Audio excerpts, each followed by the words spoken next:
Selamat malam, salam sehat. Ketemu kembali pada mata kuliah Konservasi Sumber Daya Perairan bagi mahasiswa semester 7 Program Studi Manajemen Sumber Daya Perairan.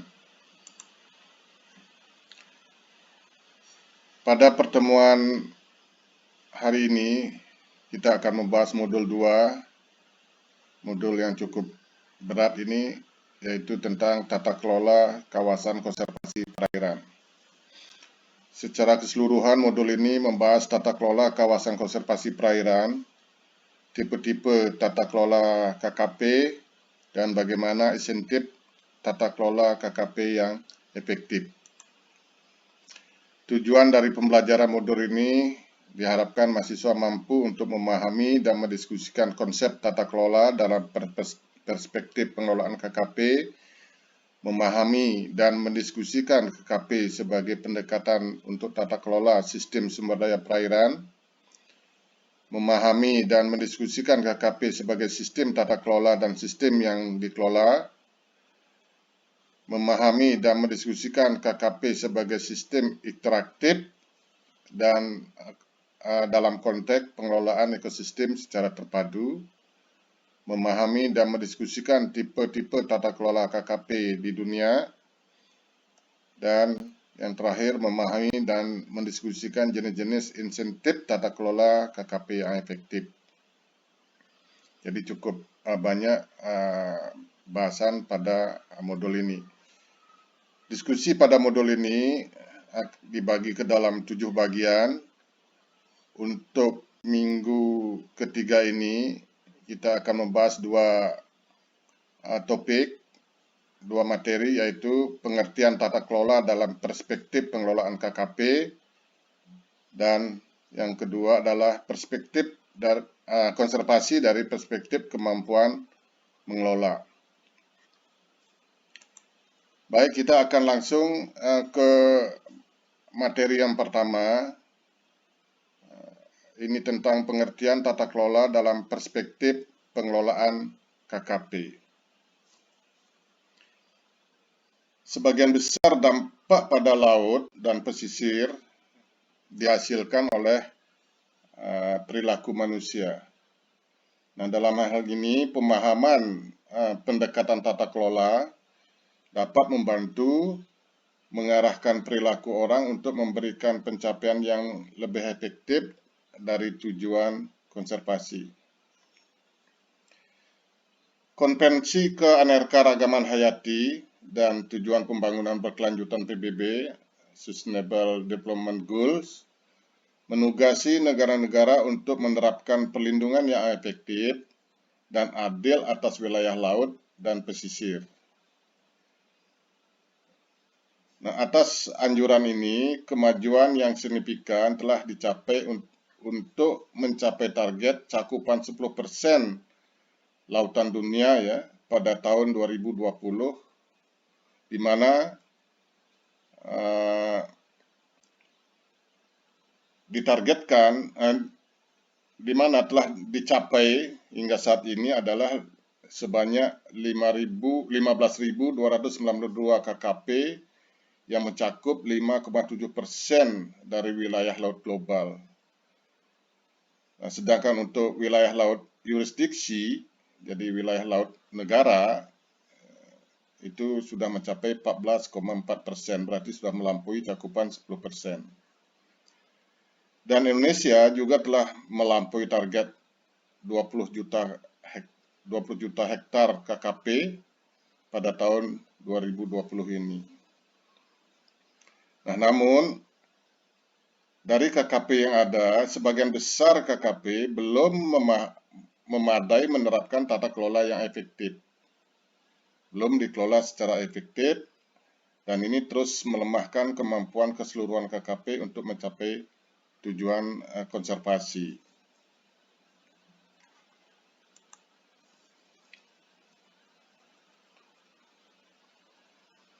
Nah, kemudian muncul pertanyaan, bagaimana caranya agar KKP menjadi efektif untuk mencapai tujuan konservasi?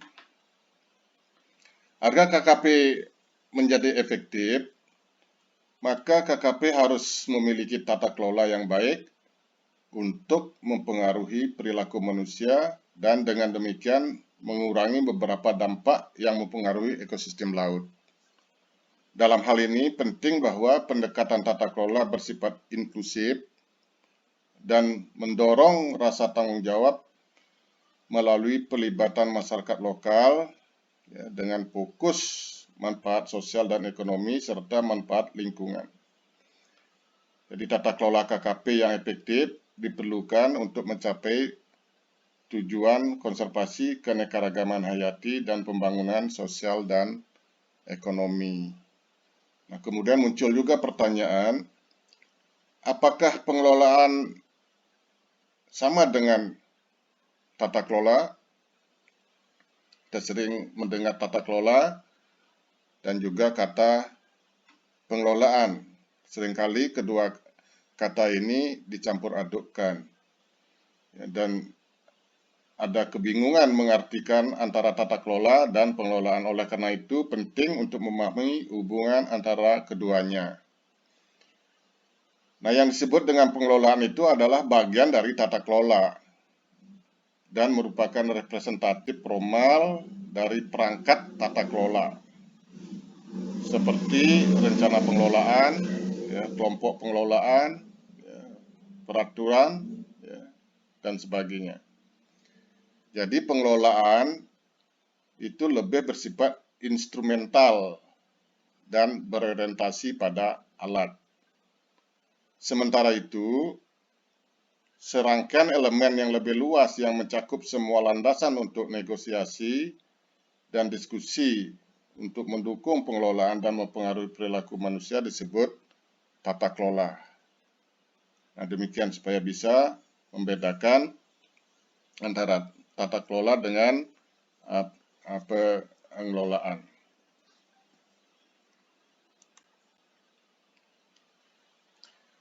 Ada banyak perspektif ya, dan teori tentang tata kelola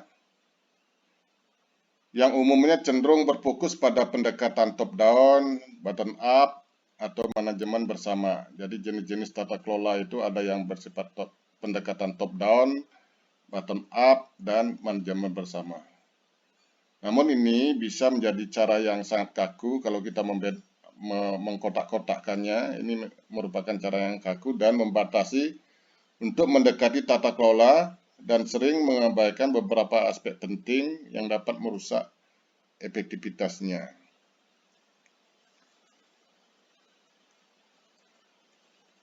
Realitas praktisnya adalah bahwa ada kebutuhan tata kelola KKP untuk menerapkan pendekatan terpadu yang menggabungkan peran negara yang biasa disebut dengan top down, ya, pasar, ya, dan masyarakat yang disebut dengan bottom up.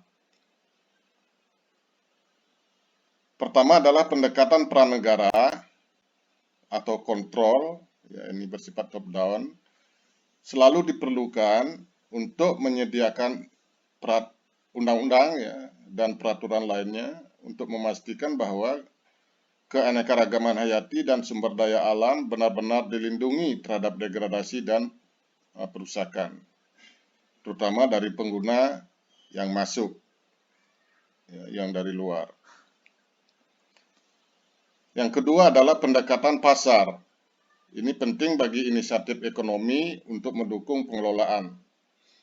Jadi dalam tata kelola KKP itu perlu juga mengembangkan pendekatan pasar untuk mendukung ya, pengelolaan, misalnya pengembangan mata pencaharian alternatif yang sesuai dan menjadikan keanekaragaman hayati dan jasa ekosistem dalam KKP itu sebagai modal alam dalam sistem ekonomi.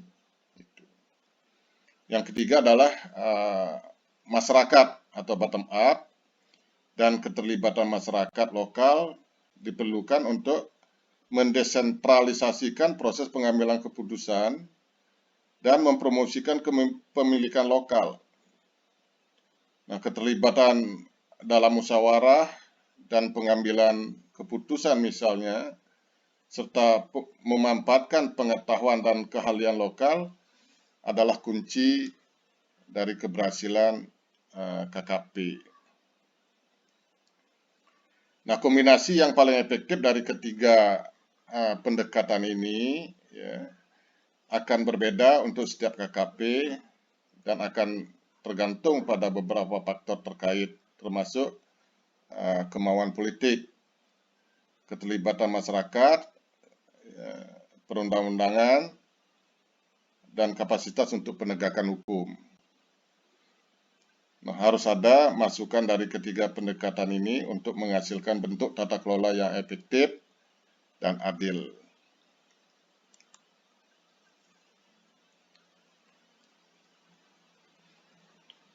Teori tata kelola diperkenalkan ke dalam literatur konservasi sumber daya hayati perairan ini oleh Koyman et al. Tahun 1999 dan Parderskan tahun 2001 yang disebut PeaceGoatNet.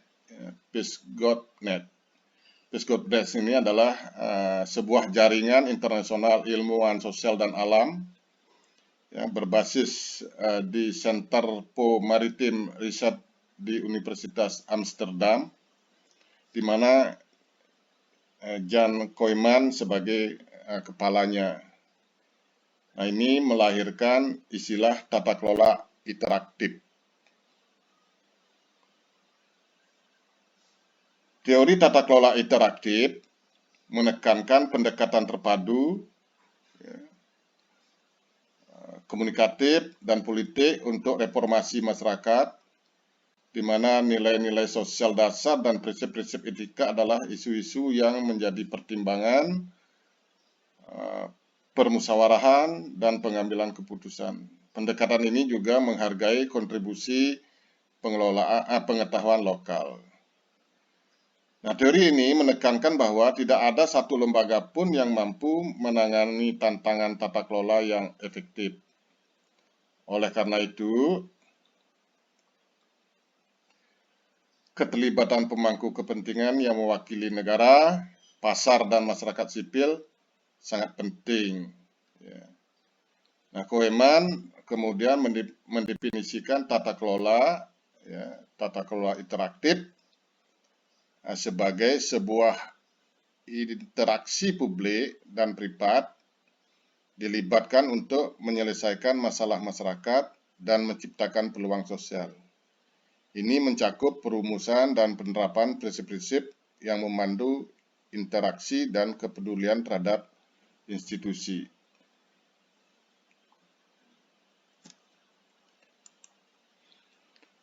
Secara umum, tata kelola atau governance dan kemampuan mengelola atau governability dapat dilihat sebagai hubungan antara sistem tata kelola dan sistem yang dikelola atau diatur.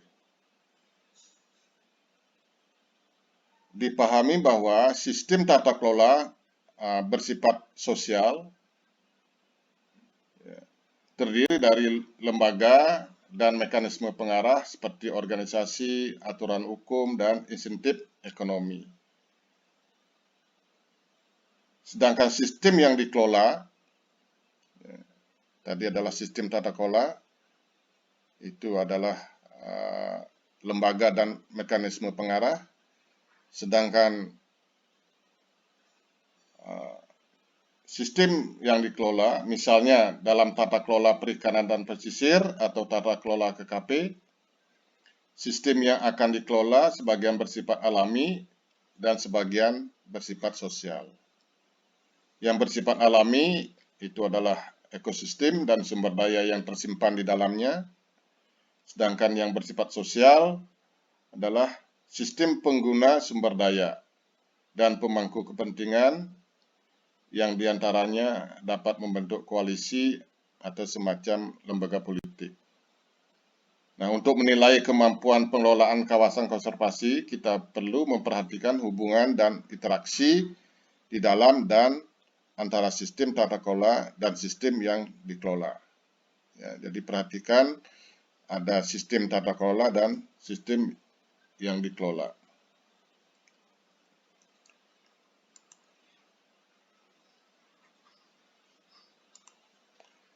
Nah, menurut teori tata kelola, sistem tata kelola dan sistem yang dikelola, serta sistem interaktif yang mereka bentuk bersama, memiliki sifat struktural yang sama. Jadi sistem tata kelola, sistem yang dikelola, dan sistem interaktif ini memiliki sifat struktural yang sama, yaitu adalah beragam, kompleks, dinamis, dan rentan. Apa yang dimaksud dengan sifat struktural beragam? Keanekaragaman adalah tentang variasi spesial ya, dan organisasi, di mana fakta bahwa ekosistem dan sistem sosial memiliki karakteristik yang berbeda-beda. Berbeda pula dari satu tempat ke tempat lainnya. Jadi KKP itu sangat beragam sifat strukturalnya. Kemudian kompleksitas. Ini adalah tentang keterkaitan dan interaksi yang terjadi antara elemen-elemen sistem, misalnya spesies, habitat, aktor atau pelaku, dan aturan. Ini juga sangat kompleks. Ya, jadi setiap KKP mempunyai kompleksitas yang berbeda-beda. Dilihat dari karakter spesies, habitat, serta masyarakatnya dan aturan di dalamnya. Kemudian tentang dinamika, ini adalah tentang proses perubahan. Jadi fakta bahwa sistem mungkin tidak memiliki keseimbangan dan bahwa mereka mengikuti pola siklus linear maupun non-linear. Jadi selalu berdinamika. Kemudian kerentanan, ini adalah tentang risiko, ya, kerusakan atau keruntuhan sistem, atau sebaliknya berupa ketahanan dan kelentingan sistem tata kelola maksudnya ini. Misalnya kemampuan satu sistem untuk melindungi dirinya dari tekanan atau untuk pulih kembali dari kemungkinan setelah terkena gangguan.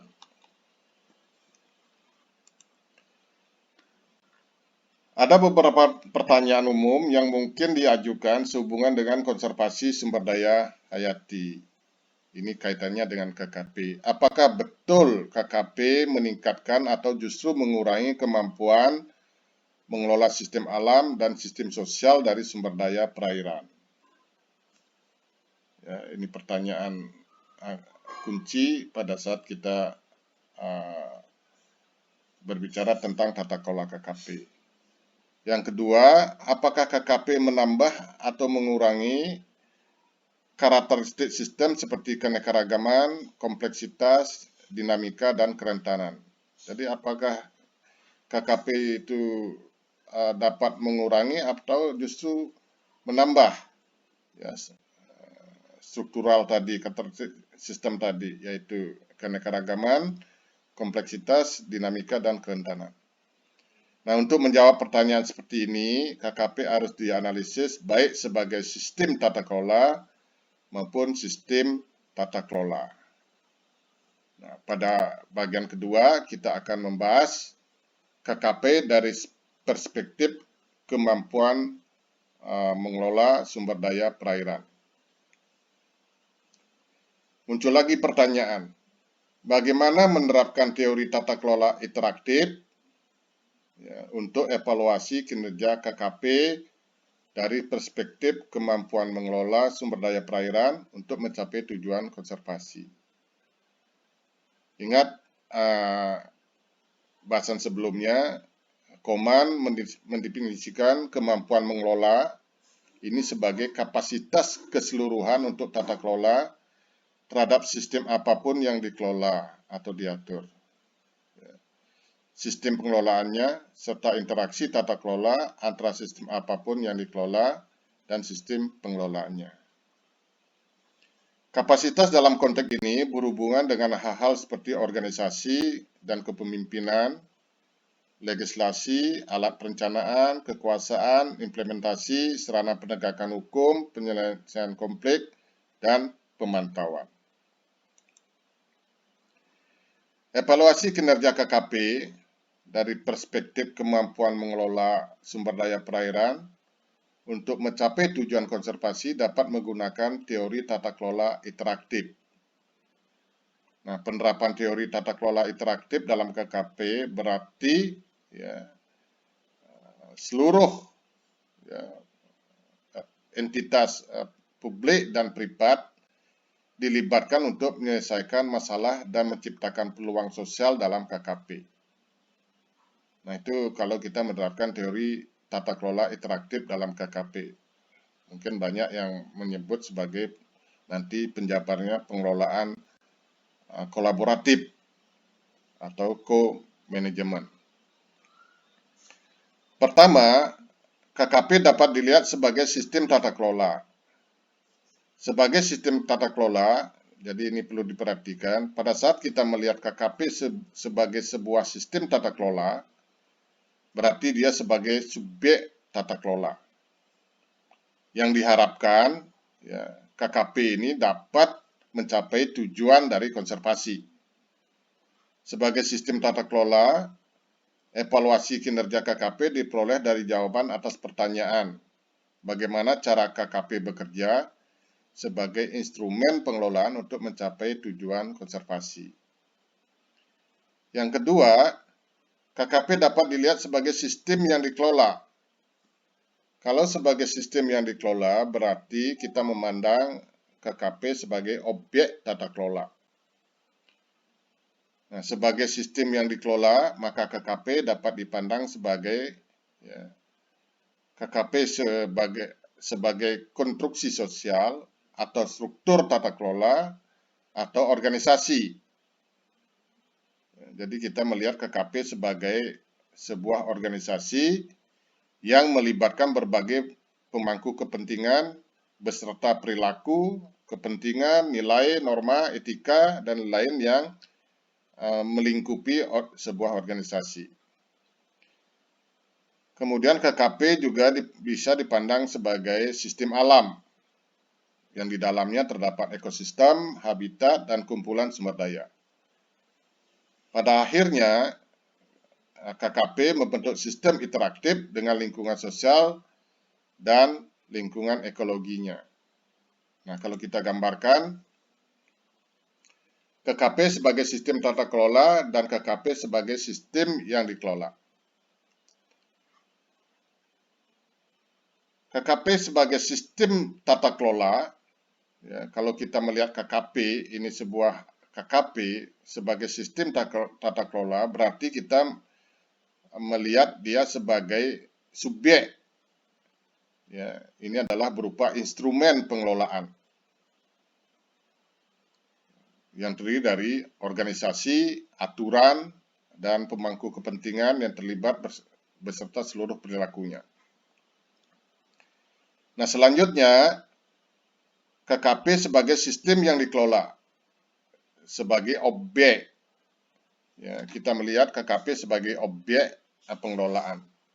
Itu terdiri dari sistem alam, jadi KKP itu terdiri dari sistem alam, dan juga terdiri dari sistem sosial. Seringkali di dalam sebuah KKP, mengelola sistem sosial ini jauh lebih berat daripada sistem alam. Karena sistem sosial ini akan mempengaruhi ya, sistem alam. Nah, keduanya ini berinteraksi. Selanjutnya, KKP, baik dia sebagai sistem tata kelola, sebagai sebuah instrumen pengelolaan, maupun sebagai sistem yang dikelola, itu terdiri dari sistem alam dan sistem sosial, ini berinteraksi dengan lingkungan ekologi ya, di luar KKP, ya, misalnya perairan di luar KKP, ekosistem, habitat, dan sumber daya di luar KKP. Juga KKP ini berinteraksi dengan lingkungan sosial masyarakat di luar KKP. Ya. Jadi di luar pemangku kepentingan utama KKP.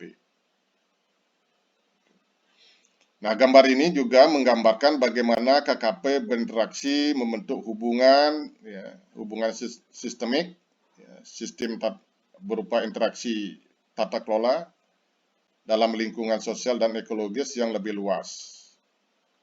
perlu diperhitungkan ketika mempertimbangkan kemampuan mengelola sumber daya perairan. Jadi pada saat kita mempertanyakan bagaimana kemampuan KKP mengelola sumber daya perairan, kita harus melihatnya ini adalah sebuah sistemik, ya, hubungan yang sistemik, interaksi tata kelola atau tata kelola interaktif. Jadi dalam tata kelola KKP terlibat 3 sistem, ya, ini perlu dipahami.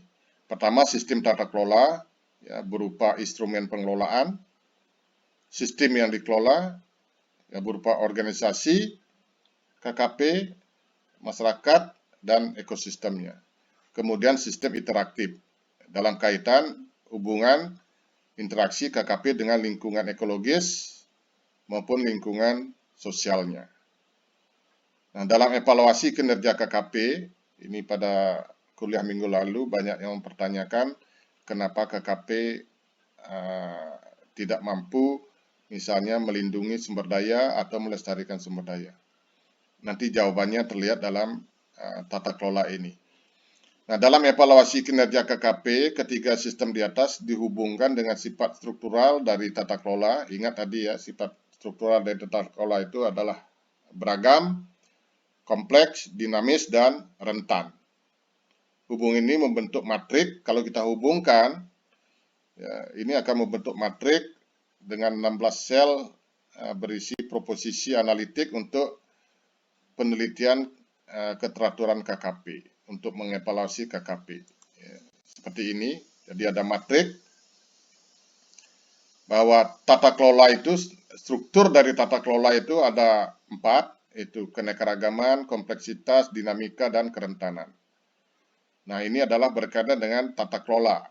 Terdiri dari sistem tata kelola berupa instrumen, ya, untuk mencapai tujuan.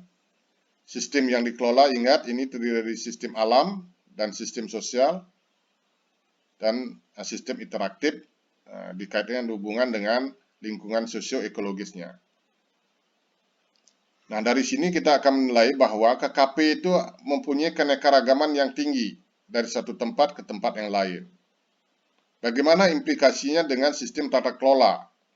Ya, berarti ini harus ada, KKP harus hadir dengan berbagai agenda dalam berbagai bentuk dan ukuran sesuai dengan tujuannya. Ya. Nah, itu cara membaca matrik ini. Kemudian keanekaragaman dikaitkan dengan sistem alam di KKP. Ya.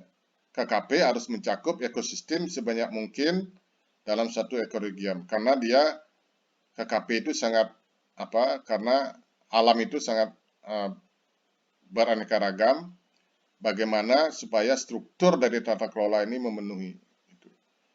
Kemudian dari sistem sosial, keanekaragaman dalam konteks sistem sosial. KKP harus hadir dalam beberapa bentuk organisasi dan budaya. Begitu juga dalam sistem interaktif, ya, berkait dengan keanekaragaman ini, KKP harus memiliki berbagai tautan dengan lingkungan.